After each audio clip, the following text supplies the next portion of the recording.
You are listening to the Elwood Panthers Report every Wednesday on the Central Indiana Sports Report. Good morning, good afternoon, or good evening, Elwood Panthers fans, and welcome to the Elwood Panthers Report, our weekly catch-up with the Elwood Panthers boys basketball team and head coach Ryan VanSkyock. It's been a busy week with girls basketball sectionals getting underway, so decided to combine a reaction from Tuesday's night's big win over Hamilton with Coach VanSkyock's weekly interview where we look back and look ahead at the Panther season. The 2025-26 season started very well for Elwood. The Panthers started 3-1 and 4-4. Since the calendar turned, Elwood had won just one game in 2026 before Tuesday night.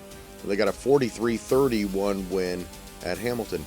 Bryce Schuler led the Panthers with 13 points, but it was a pretty rough offensive night for Elwood. They overcame it with good defense. By the way, Coach VanSkyock will have all of the scoring coming up in just a minute when I talk with him on our weekly conversation. So the Panthers currently stand at 7-8. VanSkyock's second team in 2023-24 won 8 games. That's his best year so far with the Panthers. In fact, that was their best year since 2013-14 when they went 12-10, their last winning season. But here they are through 15 games of the season. They got a real shot. The Panthers will look to improve to 8-8 on Thursday night against a pretty good Tri-Central team. The Trojans are 5-12, but have been dealing with injuries throughout the year. They actually started the season 4-5, but have lost 6 of 7 since. That game is Thursday night with JV tip-off scheduled for 6. Then VanSkyock's squad has back-to-back road games after 5 days off. They go to Pinedo to face 2-20 Southern Wells. Shout out to my guy, Reggie Hayes. Then they are in Indianapolis next Thursday against winless GEO Next Generation. Those are the first 2 of 4 games in 5 days for the Panthers. Blue River Valley visits town on the 13th and then on the 14th. Then another trip to Indianapolis to take on 8-9 Providence Cristo Rey. We will have a reaction from Coach VanSkyock on Thursday night after the game against Tri-Central. We'll also hear from the Frankton Tri game on Thursday night as well. And please do me a huge favor and check out my new daily podcast, Greg and His Friends Talk Sports. My friends and I talk 20 to 30 minutes every day about the Pacers, Colts, IU, Purdue, IndyCar, the Fever, national sports, Elwood, Frankton, Madison Grant, Alexandria, LaPel, Tipton, Tri-Central, and Grant County. Don't want to complain, but my recent podcasts have not been getting any likes. Please do us a huge favor and hit the like button. It really does help us, and we could use your help spreading the word that the Central Indiana Sports Report is talking about Central Indiana sports every single day. Please stay tuned for Elwood Panthers head coach Ryan VanSkyock. Welcome back, Coach VanSkyock, to the Central Indiana Sports Report. Coach, I covered the girls' game tonight at LaPel, so I don't know much except for that you won tonight. So let's go through it a little bit. Tell us what was the difference between tonight and the 3-game losing streak. I thought our kids played really good defensively. We got a lot of steals, got out in trans, scored some easy buckets, but still we want to so bad for the kids, but the ball's just not falling in the hole for them. We had 52 missed shots tonight. That's really unbelievable when you think about it. I would say probably, I'll do the official stats tonight, but I'd say probably 25, 26 of them were layups again. And a win. So, like we told the kids, it was ugly, but we'll take it. But we understand we got to get the ball going in the hole coming up these next few games. A lot of winnable games, but Tri-Central's really good. Southern Wells keeps battling. So for us to be successful, I thought we did a really good job defensively tonight without the ball falling in the hole and getting some easy layups and trans. But we know coming down the road, I mean, we're going to have to hit some shots. I bet for you, just being able to get a win after what you guys have been through since the Christmas break, since the tournament, just getting a win had to be important. Yeah, most definitely. We're dealing with a lot of in-house stuff, and most people don't know about. It's been a rough couple weeks. Credit to our kids. I mean, they keep coming in, they keep battling to try to get better. We played 3 really good teams, and we felt like those good teams prepared us for where we need to be and to try to get us ready to go try to win a sectional game and see what happens from there. So we just got to keep battling. We've had almost a different lineup. We've had kids leave, kids quit. So it's just been a rough 3 weeks, and we're going to just continue to keep working with the kids that we have here and see what happens. Well, Coach, you said you couldn't make shots. It seems like the pace was pretty good if you missed 52. What did you do well as a team that made you able to come out with a win? I thought our help side defense was really well. Every time they drove in, we were able to get out in those gaps and get some steals and deflections. I would say probably this is probably one of the most deflections we had in our game. I'd say we're close to probably up to 30 of those deflections, and probably one of our, again, I'll have the official stats tonight after I go home and do them, but I would think this is probably our leading game in steals as well. So for us, we've been waiting. We felt like we played pretty good defensively on Frankton, and we couldn't score the basketball, and then we eventually fall apart. Miss Senegal, we felt like we just didn't show up at all. And Alexandria, I mean, we played great defense for the first half and then fell apart. So it was good for us. We felt like we played a good defensive game for 32 minutes tonight, and that's one of the first times that we could really say that all year. Who played well for you? Bryce Schuler had a really good game. He led us in scoring with 13. And he was your leading scorer the other night too, right? At Frankton. Yeah, we told him in practice last week of like, you got to have a scorer's mentality now. You got to be able to put the ball in the hole, and he's a very passive kid, tries to get others open, but we also need him to score the basketball. So that's been great to see. Blaze Jones and Ethan Cassis both had 11. So that was really good to see. I mean, our 3 guards between Bryce, Blaze, and Ethan all in double digits. And then Corbin had 5. He had a 3 in the second quarter and scored a basket in the first. Had a lot of good looks. The shots just didn't fall for him. He's a really good shooter. I think he's 2 of 13, 2 of 14 this game. So, again, we need him in double digits as well if we're going to be successful. And then Connor Wooten had 3 for us. And that's one area that we really need more production out of. Connor and Braden Etchison, Jake Bell when he gets in there, Keegan Davenport. We need some offensive rebounding, and we need some paint scores from our post players, and we just are not getting it right now. With a couple of players departed, anybody in particular getting new minutes, and anything stand out to you as far as that goes? Yeah, we've upped the minutes a little bit for Bryce and Ethan and Blaze. They hardly come off the floor. Jake Bell got extra minutes tonight, and I thought he did a really good job of battling in the post and giving Connor some breaks. Connor Wooten's moved in our starting lineup. We have high hopes for him. Really strong physical kid, and we just need him to score the basketball a little bit. But I thought he did a very good job playing defense on Bennett and Frankton, and then he played really good defensively tonight. And he's going to have to play great on Thursday against their big kid because he's outstanding. So his minutes has went up. Nolan Robinson, we put him in a little bit tonight. He's our JV point guard just to try to get some experience. And he came in and did some great things off the bench as well. So a lot of those kids, the minutes just kind of ramped up a little bit more than what they usually play. But we do have some of those other key guys stepping up, and it's good to see. I think you're going to have a discussion with your athletic director about scheduling a game that far away on a school night. What were you thinking? Well, the good thing for us is tomorrow's parent-teacher conference. So our kids don't have school tomorrow. All right. So they get to sleep in a little bit tonight. That does help. We usually play this game on Black Friday, and Hamilton's kids wanted to travel out of town.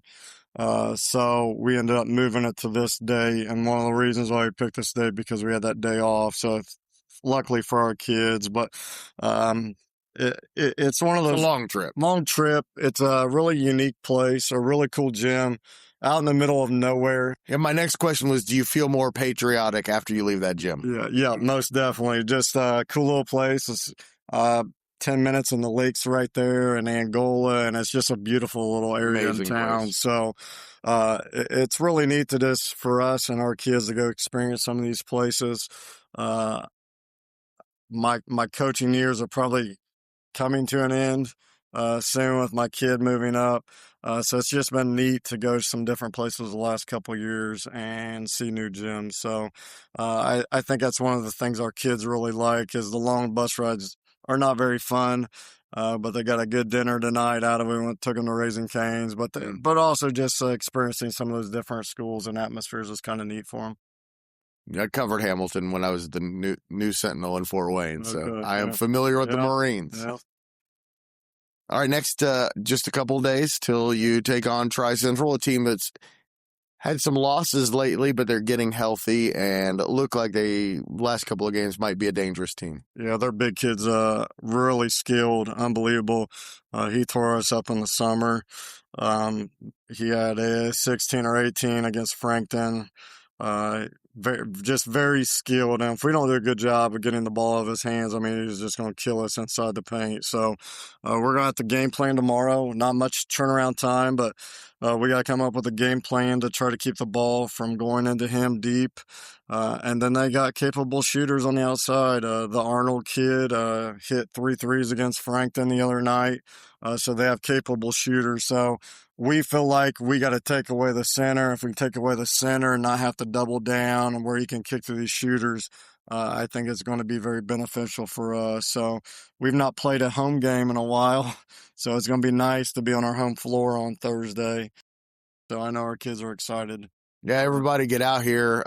This is a team that's, think about just a couple of years ago, 1 win, Yeah. 5 wins in 3 years, and now a chance. Again, you're looking at a chance to get to 500 or better, and that's a real opportunity for your team. Yeah, they're doing some remarkable things. Like if you go to maybe any other community, it's like, they're still below 500. They got 7 wins right now. They're 7-8. For our kids, it's a big thing right now. And credit to them. I mean, we've worked really hard since I've been here. We wanted to turn this thing around. They've put in a lot of effort, a lot of time. Last year was kind of a learning experience. We won 8 the first one, 8 the second one, then we won 5 last year, kind of dipped a little bit. And those kids came in and worked hard in the summer. They want to be successful.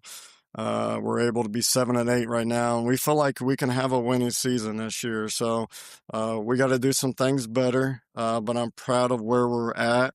I'm proud of how hard our kids battle. One thing I'll say about our kids is a lot of kids cannot come here and suffer the losing some of these kids have and stick with it. So a lot of kids maybe talk down about our school, community, our kids, our teams. I'm telling you, not a lot of people can do what they do. So a lot of people already would have given up. These kids don't. They fight. They battle. That's what I love about them.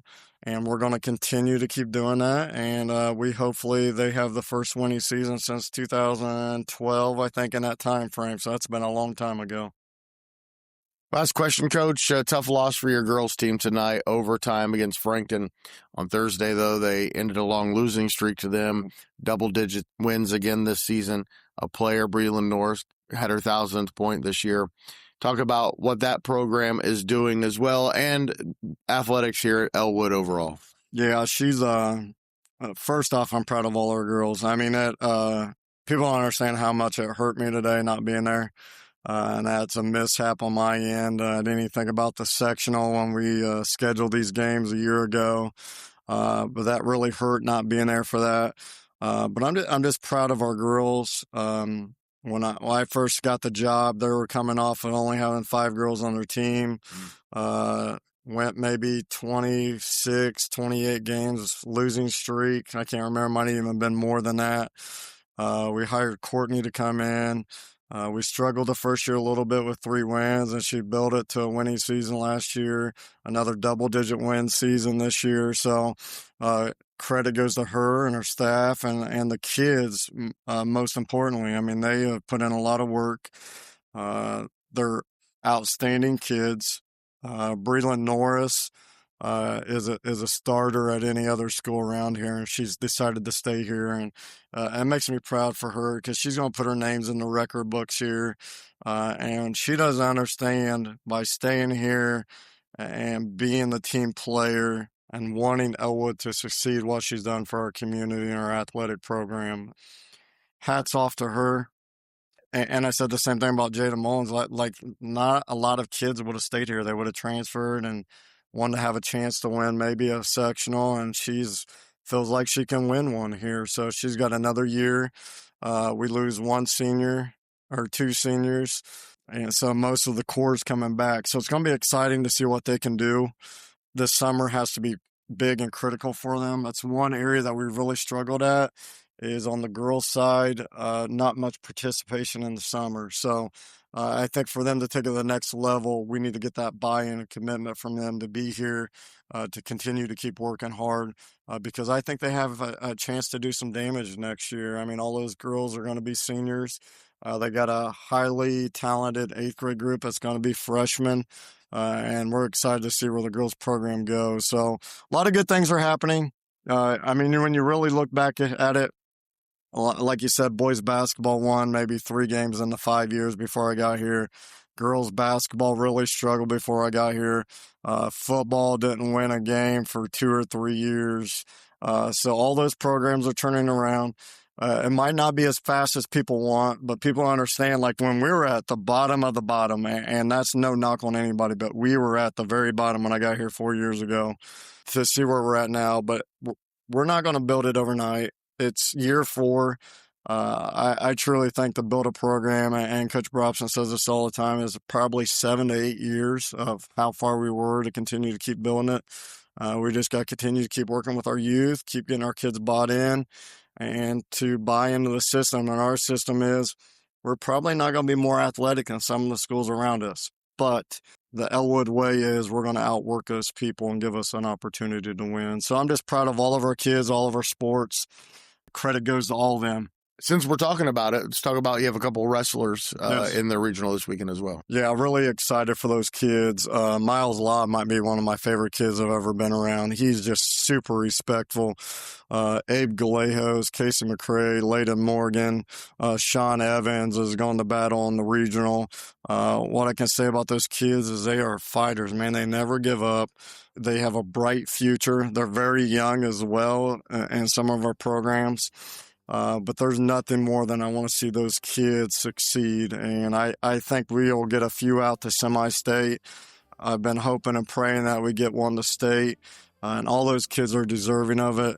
And what I like about those kids is they come and work hard every single day for Coach Cruz. And just super respectful kids.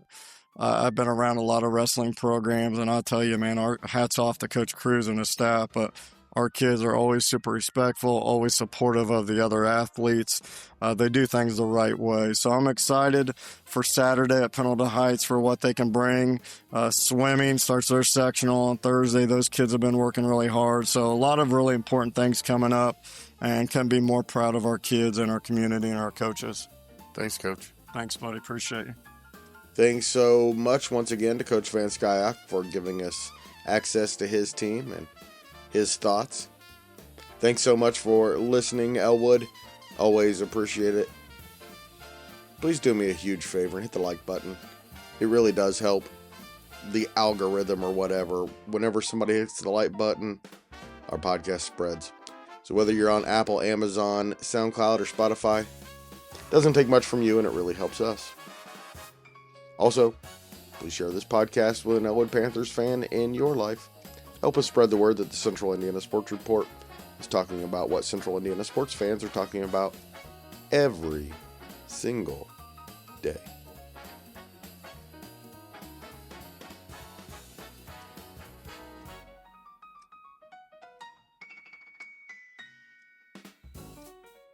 It's a loud clock. Central Indiana Sports Report is a product of ITG Media, and I love Susie.